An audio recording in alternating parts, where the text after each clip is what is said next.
ثم الصلاة والسلام على أشرف الأنبياء والمرسلين أبي القاسم مصطفى محمد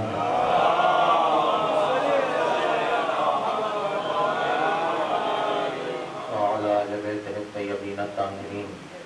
أما بعد، قال الإمام حسين عليه الصلاة والسلام: لا أعلم أصحابا أوفى ولا خيرا من أصحابي ولا أهل بيت أبر وأوصل من أهل بيت. درود بھیجے محمد وعلى محمد.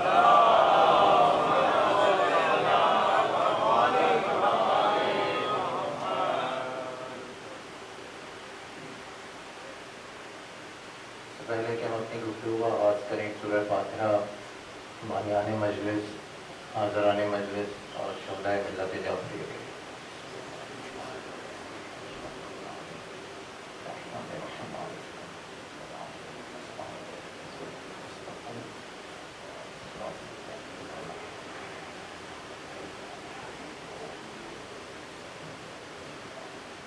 اور ایک دفعہ اس مملکت خداداد پاکستان کی سلامتی کے لیے صلوات پڑھتے ہیں.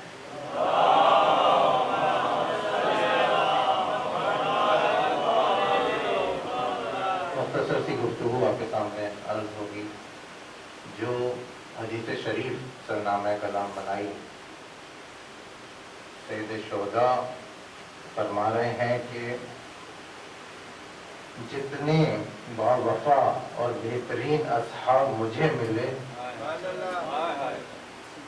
وہ کسی کو نہیں ملے. عزیزان توجہ کیجئے یہاں پہ، یعنی کسی کو نہیں ملے.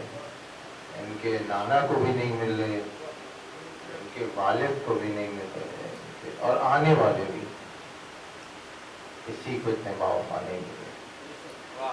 اور جتنے نیک، ابر کہتے ہیں نیک، اوصل کہتے ہیں، وصلہ سے کہتے ہیں نزدیکی، یقیناً معنوی نزدیکی، پیروی مراد ہے یہاں پہ. کہ جو جتنے مجھے بات سننے والے اہل بیت مجھے ملے، بات کو ماننے والے اہل بیت وہ کسی کو نہیں ملے. عجیب ہے جملہ واقعہ. اور ہمیں کربلا کے اس واقعے میں جا بجا ایسے شواہد ملتے ہیں کہ یہ اصحاب واقعاً بہترین اصحاب ہیں. انسان توجہ کرے گا. رباط کو، رباط تو کوئی معصوم خانوادہ عصمت سے نہیں تھی. ایک تصور تو کرے رباط کی کیفیت. وہ تو خانوادہ عصمت سے نہیں تھی، سب دے دیا. یقیناً خود بھی ظرفیت ہوگی اور امام نے بھی تربیت کی ہوگی. ایسا نہیں ہے کہ جو امام کے گھر میں آ گیا وہ فلاح پا گیا. نا، خود ائمہ کی بیویوں نے زہر دی ہے. ایسا نہیں ہے. مگر دو اماموں کی بیویوں نے اپنے وقت کے امام کو زہر دیا. تو بس یہ کوئی معیار نہیں ہے کہ جو گھر میں آ گیا وہ فلاح پا گیا. یہ ہرگز نہیں. خود بھی ظرفیت، رباط کے اندر بھی ظرفیت ہے. بہترین اہل بیت سکھایا، ہر طریقے سے امتحان ہوا ان کا، اخلاقی طریقے سے.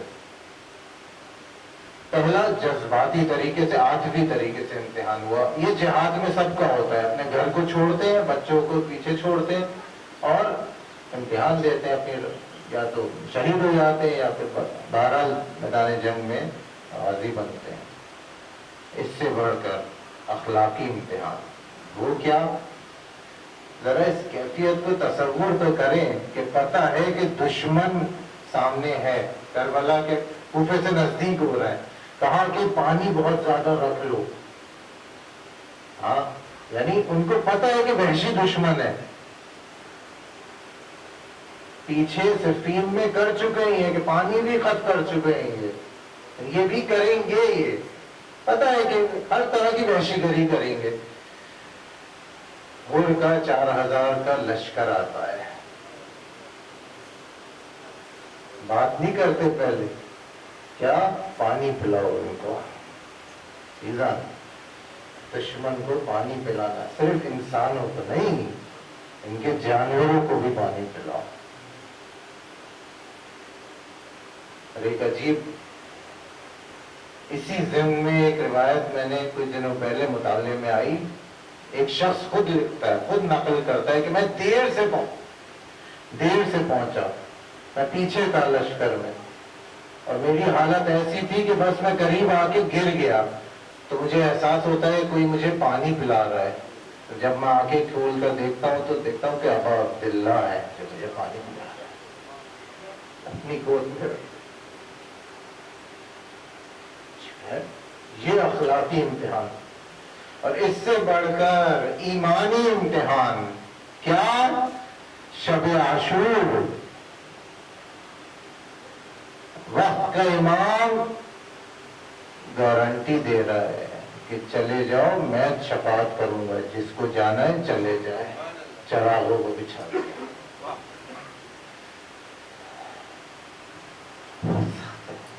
تاریخ میں ملتا ہے کہ ایک دو چلے گئے، کیا کہہ رہے ہیں عباس؟ کہاں جائیں آپ سے دور، کہاں جائیں آپ سے دور،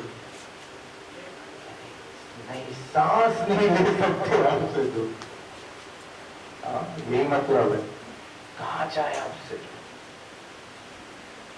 بس خلاصہ کریں ان چیزوں کا، یعنی دور بھیجے محمد علیہ،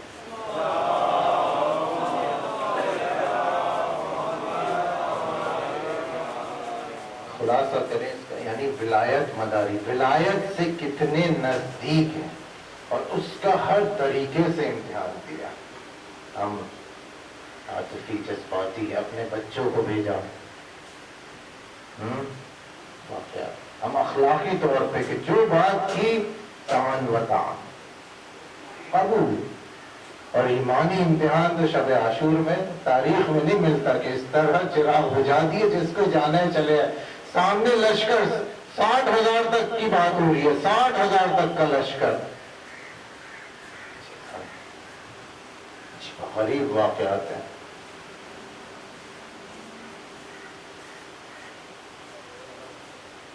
9 محرم یا 10 محرم کو امان نامہ آ رہا ہے،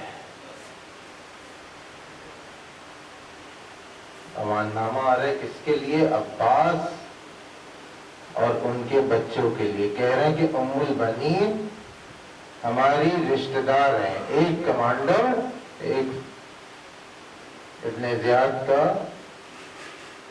سینئر آفیسر، وہ کہہ رہے ہیں کہ ہماری امان نامہ لکھوایا اس نے، آ کے کہہ رہے ہیں کہ آؤ ام البنین کے فرزندان، تمہارے لیے امان نامہ ہے۔ اب دنیاوی اعتبار سے یہ امان نامہ کتنی اہمیت رکھتا ہے؟ موت سامنے ہے، دشمن انتہائی وحشی، ایسے ہی ہے، 2 طرح سے جواب نقل ہوتا ہے جناب عباس علمدار کا۔ پہلا، دونوں میں عربی بھی آپ کے سامنے پڑھ رہا ہوں کہ بہرحال عربی کا اپنا ایک لطف ہے جو آپ کے سامنے پڑھنا چاہیے۔ لا حاجت لنا فی امانکم، ہمیں کوئی ضرورت نہیں ہے تمہارے امان نامے کی۔ سنیے، معرفت دیکھیے عباس کی، امان اللہ خیر من امان ابن سمیہ، اللہ کا امان نامہ بہتر ہے ابن سمیہ کے امان نامے سے۔ ایک یہ جواب نقل ہوا ہے، ایک دوسرا جواب دیکھیے، یہ اور زیادہ شدید ہے۔ کیا؟ لعنت اللہ، اللہ کی لعنت ہو تم پر، وَلَعْنُ أَمَانِكَ، اور تمہارے امان نامے پر۔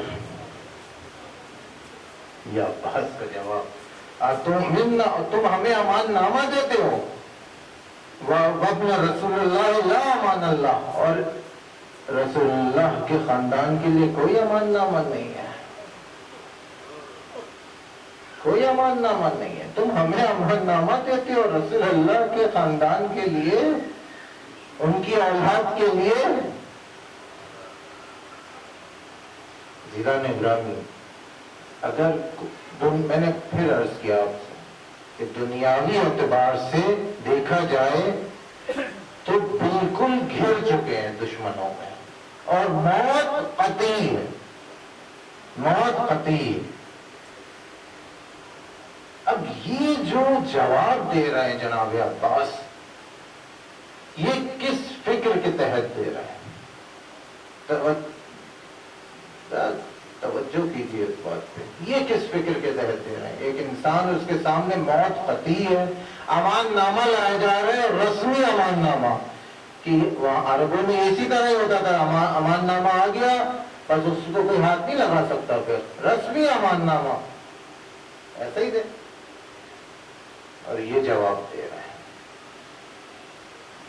یہ کیسے ہوتا ہے اسی ساتھ توجہ کریں، یہ کیفیت کا بات ہے اور کس طرح آتی ہے، اس پہ تھوڑی سی گفتگو ہوگی۔ اس سے پہلے ایک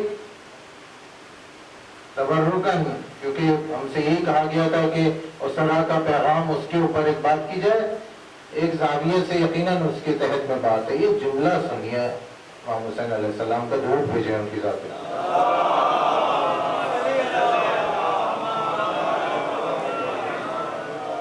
جب تنہا رہ گئے امام حسین علیہ السلام اور جنگ کرتے کرتے تھک گئے، تو محسوس یہ کیا کہ نہ صرف میری جان کے پیچھے ہیں بلکہ خیموں پہ بھی حملہ کریں گے۔ اس وقت یہ جملہ نقل ہوتا ہے امام حسین علیہ السلام سے، یا عشیۃ آل سفیان، اے آل سفیان کے شیعہ، ان لم یکن دین، اگر تمہارے پاس کوئی دین نہیں ہے، کوئی دین نہیں ہے، وَكُنْتُمْ لَا تَخَافُونَ الْمَعَادِ، اور تمہیں آخرت کے کوئی خوف نہیں ہے، اے آل سفیان کے شیعہ، اگر تمہارے پاس کوئی دین نہیں ہے اور آخرت کا کوئی خوف نہیں ہے، فَكُونُوا أَحْرَارًا فِي دُنْيَاكُمْ، تو تم حر کہتے ہیں آزاد کو، احرار، اپنی دنیا میں ہی آزاد رہو، اپنی دنیا میں ہی آزاد رہو۔ یہ کیا طریقہ ہے؟ اس کے بعد گفتگو ہے، یہ کیا طریقہ ہے؟ تم میرے دشمن ہو، مجھے قتل کرو، خیموں کی طرف کیوں بڑھ رہے ہو؟ خواتین سے تمہیں کیا لینا دینا؟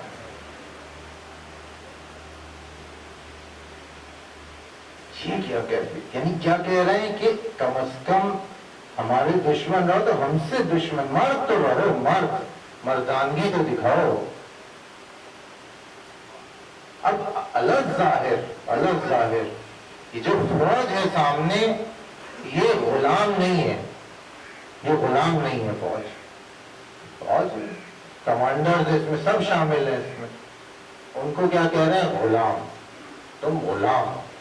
دیکھیں، دو طرح کی غلامی تو آپ نے سنی ہوگی، ایک غلامی وہی جو مستلح تھی اس زمانے میں، اب ایک اور طریقے سے اس کو رہنے دیں، بلاخر اس زمانے میں بازار ہوتے تھے، لوگ غلام جا کے خریدتے تھے، کنیزیں خریدتے تھے، انسان بکتے اور بیچے اور خریدے جاتے تھے۔ ایک اور غلامی بھی شاید جو صاحب مطالعہ ان کے ذہن میں آ جائے، مثلا کوئی اپنے شہوت کا اسیر ہے، مثلا یہ اپنی شہوت کا غلام ہے۔ آج ایک اور طرح کی غلامی آپ کے سامنے عرض کروں اور اس کو ڈائریکٹلی ریلیٹ کروں آج کے زمانے سے، اس کو کہتے ہیں ذہنی فکری غلامی۔ عزیزاں، کیا انہوں نے کربلا، جس طرح امام حسین علیہ السلام کے لیے ہے نا کہ انہوں نے بھی کربلا سجائی، اپنے اصحاب کو جمع کیا، چنا اصحاب کو، اسی طرح دشمن نے بھی کربلا سجائی ہے۔ عزیزاں، دشمن نے بھی کربلا سجائی۔ پہلی چیز،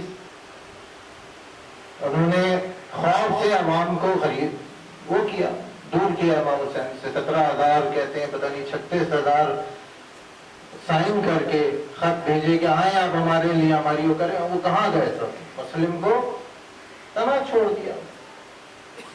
البتہ سارے کوفے والے ایسے نہیں تھے عزیزان، ہم کوفیوں کو اتنے مورد الزام قرار دیتے ہیں، ایسا ہرگز نہیں تھا۔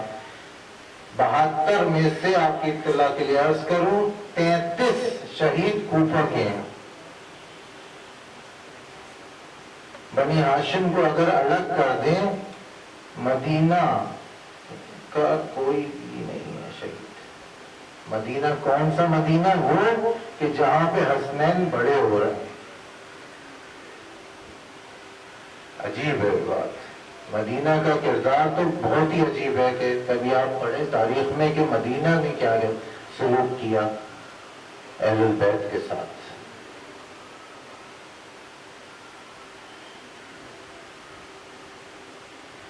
صرف عرض کیا آپ کے سامنے کہ فکری غلام، جسمی غلامی اور شہوتی غلامی، فکری غلامی کیا کیا انہوں نے؟ خوف سے، دوسرا امراء کو لالچ سے خریدا، اور تیسرا ایک اور کام بھی کیا، انہوں نے پروپیگنڈا کیا اسی ساتھ۔ انہوں نے عجیب شامیوں کو، آپ صرف اس جملے پر غور کریں اور اس کی تہ تک جانے کی کوشش کریں۔ امیر المومنین کو مسجد میں ضربت لگتی ہے اور شہید ہو جاتے ہیں، ایک شامی کو اطلاع ہوتی ہے، وہ یہ کہتا ہے، اب یہ سوچیں، یعنی ذرا تہ تک جائیں، وہ کہتے ہیں کیا علی نماز بھی پڑھتے تھے؟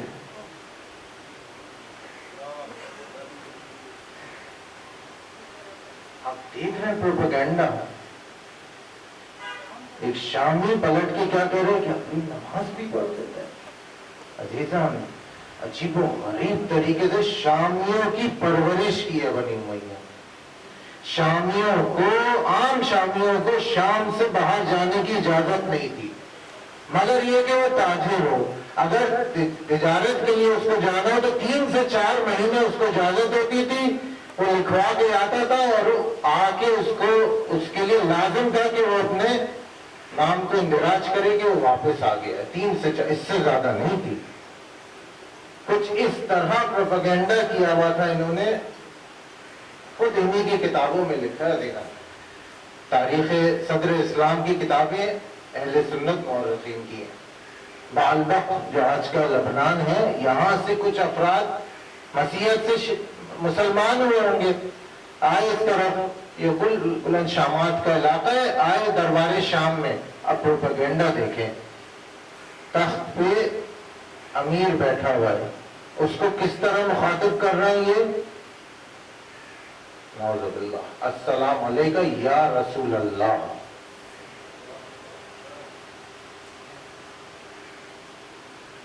سوچ سکتے ہیں پروپیگنڈے کو؟ یعنی کیا؟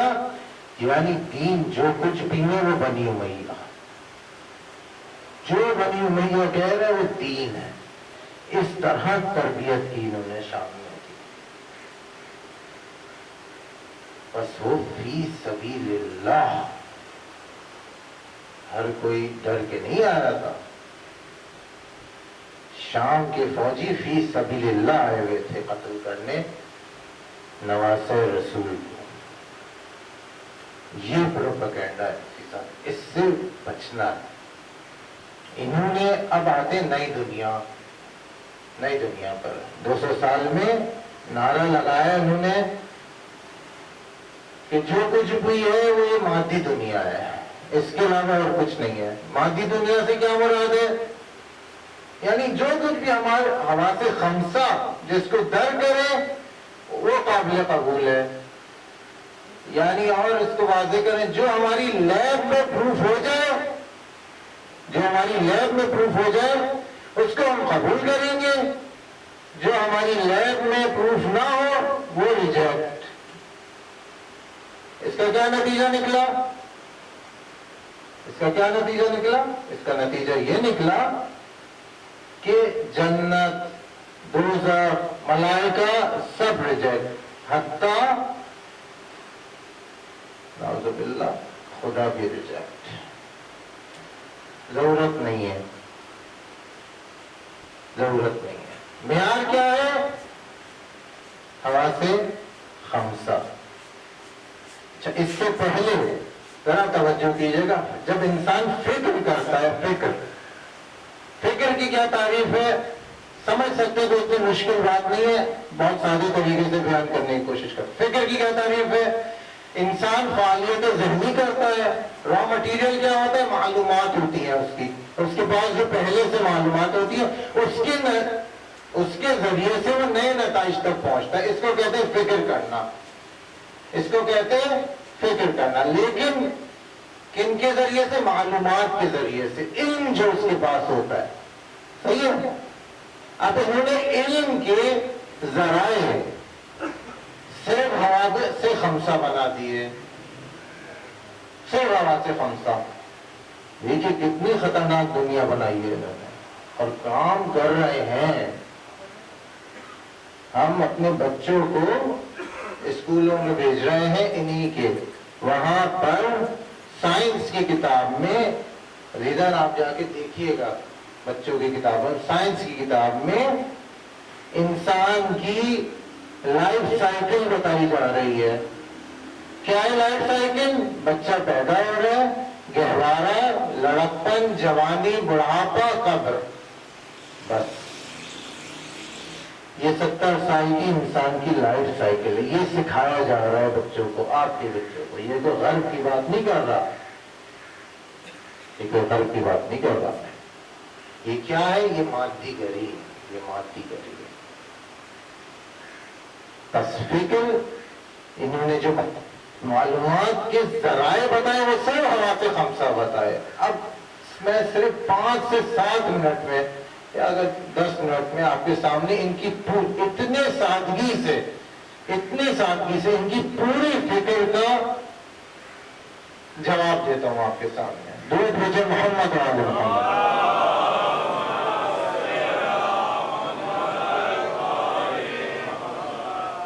یہ کہتے ہیں صرف حواس خمسہ ہے، اس کے ذریعے سے ہم سمجھتے ہیں چیزوں کو اور پھر اپنے عقل سے تحلیل کرتے ہیں اور نتائج تک پہنچتے ہیں. اب مجھے بتائیے عزیزان،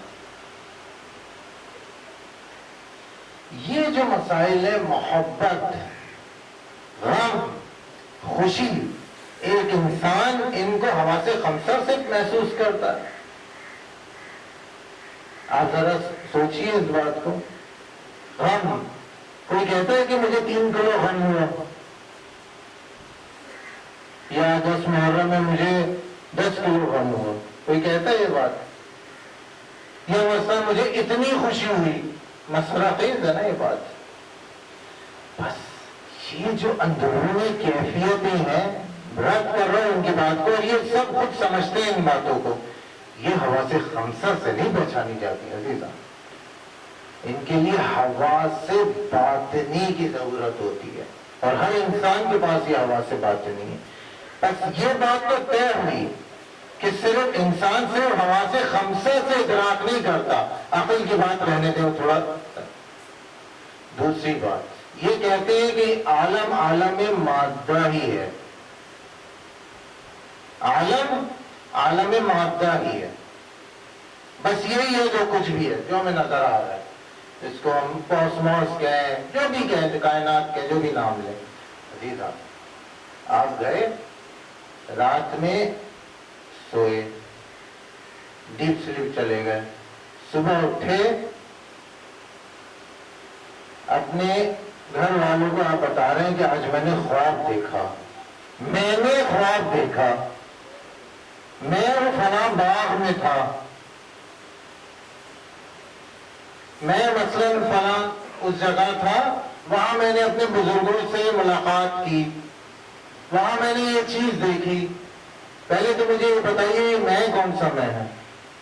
اگر آپ کی وہاں پہ مووی بنائی جائے تو آپ کا جسم تو اسی بستر پہ ہی موجود ہے. یہ میں کون سا میں ہے؟ پہلے تو مجھے یہ بتائیے. دوسری بات، یہ خواب، بہت سارے خواب قابل اعتنا نہیں ہے، کم از کم میری اپنی ذات ہے. لیکن آپ ہی میں سے شاید یہاں پہ کچھ افراد ایسے بیٹھے ہوں جو یہ کہہ رہے ہیں کہ ہاں میں نے خواب دیکھا تھا جو سچا ثابت ہوا. یا اگر چلیں آپ سے نہیں تو آپ کچھ افراد کو جانتے ہوں گے کہ جو یہ بات کہیں. استاد شہید مرتضی مطہری رحمت اللہ علیہ عجیب و غریب عظیم شخصیت کہ جو اس حکومت اسلامی کے خد و خال کو بیان کرنے کے لیے شاید صفحہ اول کی شخصیت انقلاب کے ایک یا 1.5 سال بعد ہی ان کو ٹارگٹ کی گئی تھی تہران میں. وہ خود نقل کرتے ہیں کہ اپنی کسی کتاب میں اس خواب کو کہ میں نے خواب میں دیکھا کہ میں تہران کی ایک سڑک پہ جا رہا ہوں, بہت سارے لوگ آ رہے جا رہے ہیں, میں نے دیکھا کہ ایک سینما کے سامنے ایک شخص تقریباً مردہ حالات میں پڑا ہوا ہے انتہائی, وہ مجھے بلا رہا ہے. استاد متحری خود یہ بات نقل کر رہے ہیں کہ میں نے محسوس کیا کوئی اس کو نہیں دیکھ رہا سوائے میرے. میں اس کے پاس گیا, وہ شخص کیا ہے, اس شخص نے بتایا استاد شہید کو, کیا بتایا کہ میرے کل انتقال ہو گیا ہے اور میرے ذمے یہ 2-3 کام ہیں کہ اگر یہ انجام پا جائے تو میرا حساب و کتاب آسان ہو جائے گا. اور پھر وہ 2-3 کام شہید متحری کو بتاتا ہے وہ شخص. پھر شہید متحری کہتے ہیں کہ مجھے تو نہیں پتا, میں تو آپ کے وارثوں کو نہیں جانتا. وہ شخص فون نمبر دیتا ہے, یہ اس نمبر پہ فون کرو اور ان کو بتاؤ. شہید متحری کی آنکھ کھلتی ہے, فجر کا وقت ہے, شہید متحری فون کرتے ہیں اور ایک کوئی صاحب اٹھاتے ہیں, ان کو کہتے ہیں کہ میں نے اس طرح کا خواب دیکھا ہے اور وہ اس طرح کی باتیں کر رہا ہے. تو وہ ان کا بیٹا تھا اور وہ تصدیق کرتا ہے کہ ہاں یہ باتیں ہیں ہمارے والد. آپ کے سامنے کیوں عرض کیا, بے شمار ایسی خواب ہیں, ہے ہی نہیں ہے ایسے, بے شمار ایسے خواب ہیں. یہ کون سا عالم ہے؟ یہ تو عالم مادہ نہیں. عالم مادہ میں تو آپ کو بستر پہ لیٹے ہیں, پھر یہ کون سا عالم ہے؟ اس کو کہتے ہیں عزیزاً عالم مثال.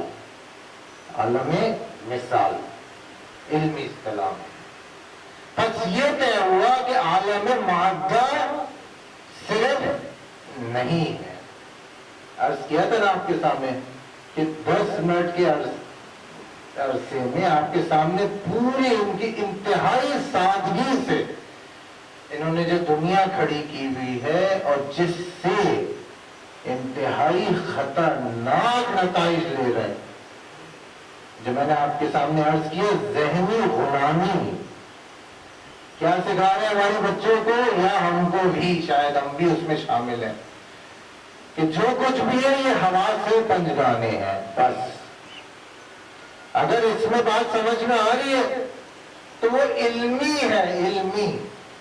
ہاں کیا اصطلاح استعمال کرتے, علمی گفتگو کرو. یہ کیا وحی, یہ کس نے دیکھا تھا؟ جو برٹ رسل کی کتاب پڑھ کر ہمارے جوان اس طرح کی بات کر رہے ہوتے ہیں, یہ کس نے دیکھا؟ خدا کو کس نے, نعوذ باللہ, خدا کو کس نے دیکھا؟ پروف کرو, پروف کرو یعنی کیا؟ یعنی ہماری لیب میں آگے پروف کرو. یعنی جو کچھ بھی ان کی لیب ہے عزیزان, اس کا نتیجہ خطرناک نکل رہا ہے. ہمارے دوست کینیڈا میں ریزیڈنٹ عالم ہے, ابھی آیا ہوا تھا, وہ ہمیں بتا رہا تھا. کیا بتا رہا تھا کہ اس کے جاننے والے کی کینیڈا کے انٹیریئر منسٹر سے میٹنگ ہوئی تھی. وہ انٹیریئر منسٹر یہ کہہ رہا تھا کہ ہماری کیلکولیشنز یہ ہیں, جس طرح ہم جا رہے ہیں آگے, اگلے 40 سالوں میں کینیڈا میں کوئی دین نہیں ہوگا, کوئی دین نہیں ہوگا جس طرح یہ جا رہے ہیں آگے. آپ مائگریشن کریں, آپ کو نہیں چھیڑیں گے, وہ فائدہ بھی نہیں آپ کو چھیڑنے کا. لیکن ہمارے دوست اصطلاح استعمال کرتے ہیں کہ آپ کے بچوں کو نہیں چھوڑیں گے, اور ایسا ہی کر رہا ہے. کہاں بھیجیں گے آپ؟ نہیں کہ اسکولوں میں, پبلک اسکولوں, پرائیویٹ اسکول تو بہت مہنگے ہیں وہاں پہ, شاید 0.1% بھی نہیں استطاعت رکھتے کے پاس. فکری غلامی, اور اس کا ریشہ یہی ہے عزیزان. یہ موضوع معرفت شناسی میں آتا ہے, حتیٰ خدا شناسی سے پہلے وہاں بھی بعض علماء معتقد ہیں کہ معرفت شناسی، اس کو انگریزی میں کہتے ہیں اپسٹمولوجی، آپ جا کے سرچ کر لیجیے گا اس پہ کتنی، یعنی اصل معرفت، ہم علم کہاں سے حاصل کریں، ہمارے پاس ذرائع کیا ہے، پہلے یہ تو طے کریں. قبول بھی کرتے ہیں ہمارے سے باطنی کو، عقل بما ہوا عقل کی بات کر رہا ہوں، یہ نہیں کہ جو تابع ہمارے سے خمسہ کے، نہ، وہ عقل کے جو عقل خالص ہے تو قبول بھی کرتے ہیں. پھر اس سے آگے وحی کو قبول کرتے ہیں، کوئی اس کے علاوہ بھی کوئی چیز ہے، شہود کو قبول کرتے ہیں. یہ ساری بحثیں معرفت شناسی میں ہوتی ہیں. اس سے ہی پوری دنیا کھڑی کر دی ہے انہوں نے 150 سال سے، انتہائی خطرناک دنیا کہ جس کا کوئی سابقہ نہیں ہے. البتہ آپ کے سامنے ایک آیت شریفہ نقل کروں جو اہل قرآن ہے، کہ سب کو ہی اہل قرآن ہونا چاہیے عزیزان. امکان نہیں ہے کہ کوئی شیعہ ہو اور قرآن سے دور ہو. بنی اسرائیل ایک عجیب و غریب قوم، عجیب و غریب، یعنی واقعاً آپ اس کے قصے سنیں تو، البتہ ہم بھی انسان ہیں، وہ بھی انسان تھے، ہم بھی ان سے بہت ساری چیزیں لے رہے ہیں اور عمل بھی کر رہے ہیں. نیل سے نکال دیا ہے موسیٰ نے، فرعون سے نجات دے دی ہے، فرعونی سارے غرق ہو گئے ہیں. اب کیا کہہ رہے ہیں آگے، توجہ کریں، جناب موسیٰ علیہ السلام سے کیا کہہ رہے ہیں، لن نؤمن لک، ہم تم پر ایمان نہیں لائیں گے، لن نؤمن لک حتی نری اللہ جہرتاً، ہم دیکھ لیں اللہ کو آشکار. یعنی سب سے پہلی مادی گرائی، مٹیریلزم، انہی بنی اسرائیل یہود کی پیداوار ہے. اور یہ ابھی کی نہیں، 2000 سال پہلے انہوں نے یہ بات کی تھی جناب موسیٰ سے کہ ہمیں خدا کو آشکار دیکھنا ہے، آشکار، کہ ہم اپنی آنکھ سے دیکھیں. اس کے بعد وہی خوف جو آ جائے، بس اس کا ریشہ اتنا پرانا ہے. یہ ہمارے ایک استاد نے کہا تھا کہ مٹیریلزم کی بنیاد یہود نے رکھی، اور یہ آیت شریفہ اس کی جہرتاً، جہرہ یعنی آشکار، اور جو نتیجہ ہوا آپ نے خود دیکھ لیا وہاں پہ. عزیزان اکرام، یہ اس طرح اب وقت نہیں ہے، اب جسمی غلامی کا، جسمانی غلامی کا وقت نہیں رہا. اب نہیں آئیں گے کوئی آپ کے اوپر ریٹ کرے، وہ آئے، ابھی آئے تھے 40-30 سال رہے افغانستان میں، بھاگ کچھ نہیں ملا ان کو. عراق میں اسی طرح رہے، چلے گئے اپنے مقاصد کے لیے آتے. اب وہ زمانہ گیا 200 سال پہلے کا کہ آئے اس طرح حکومتیں کر رہے ہیں، اس طرح برٹش امپائر نے کیا نا. اب نہیں ہوگا. لیکن کیا چھوڑ دیا آپ کو؟ چھوڑ دیا آپ کو؟ نہیں عزیزہ، یہ دنیا، اور اب تو اس سے آگے بڑھ رہے ہیں. کیا؟ میٹاورس. مادی دنیا تو پھر کچھ حواس خمسہ سے سمجھ میں آ رہی ہے کہ بھائی میں ہاتھ لگا رہا ہوں، یہ مائک ہے، یہ اس طرح کی چیزیں جو سمجھ میں آ رہی ہیں. یہ تو خیالاتی دنیا، میٹاورس، اس میں انسانوں کو لگائیں گے اور اسی میں وہ مگن رہیں گے. میٹا کہتے ہیں عزیزان علیحدہ. یہ کتنا، یہ کیا چاہتے ہیں کہ انسان ایک دوسرے سے دور ہو جائے، اپنے اندر آ جائے، الگ، خود محوری، میں، جو کچھ بھی ہے وہ میں ہوں. یہ چاہتے ہیں خود محوری، صرف میں اپنی رفاہ دیکھوں، جو کچھ بھی کروں وہ اپنے لیے کروں. یہی ہے نا، یہی دنیا کھڑی کر رہے ہیں اور کھڑی کر دی ہے. دوسرے جائیں، اب تو وہ ڈوب رہے، وہ کر رہے ہیں، ہم جو ہے وہ انسان، ہم سے دور، ہم اس طرح نہیں کر سکتے. لیکن بہرحال یہ آپ دیکھتے ہیں مووی بنا رہے ہیں، کلپ بنا رہے ہیں.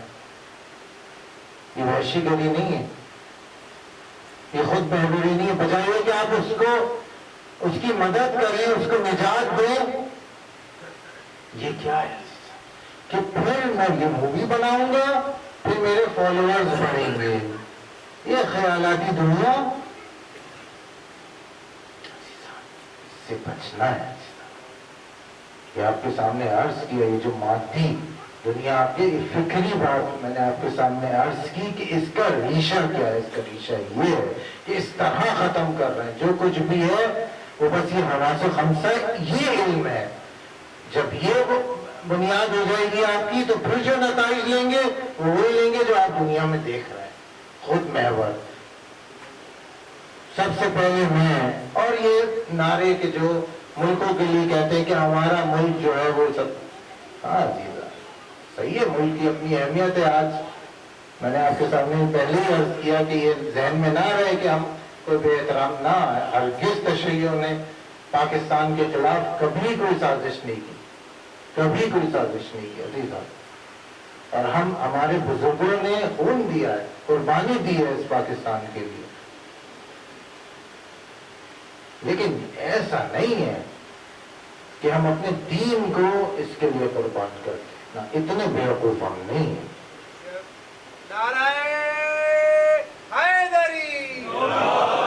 اتنے بیوقوف ہم نہیں ہیں کہ یہ 70 سال کی زندگی بس یہ دیکھیں اور جو ابدی زندگی ہے اس کو 70 سال کی زندگی پہ قربان کریں. نہیں, یہ ہم نہیں کریں گے. یہ نوبت بھی نہیں آنے دیں گے. اور یہ چاہتے ہیں کہ اسی طرح کے معاملات ہوں. جی توجہ کیجیے آپ اس پر. بس آپ کے سامنے میں خلاصہ کروں بات کو جو آپ کے سامنے عرض کی. عزیزان, یہ گفتگو شاید آپ نمبر سے نہیں سنتے, لیکن یہ آج کی گفتگو ہے, انتہائی اہم گفتگو ہے کہ ہم کو کس طرح غلام بنایا جا رہا ہے. میں نے آپ کے سامنے عرض کیا کہ یہ آپ کے بچوں کو پڑھا رہے, جا کے دیکھیے گا. لائف اسپین کو دکھا رہے ہیں کہ یہاں سے گہوارہ دکھاتے ہیں اور قبر دکھاتے ہیں. بس یہی. اس کا کیا نتیجہ ہے؟ اس کا نتیجہ یہ ہے کہ جو کچھ بھی ہے وہ یہ 70 سال کی زندگی ہے. اور اس میں پھر جو چاہے کرو, مزے کرو, جس طرح عیش کرو. پھر ہالینڈ میں ہم اکثر یہ بات ذکر کرتے ہیں, واقعاً ایسا ہی ہے. ہالینڈ میں ایک برج ہے, اس کا نام ہی سوئسائڈ برج ہے. جب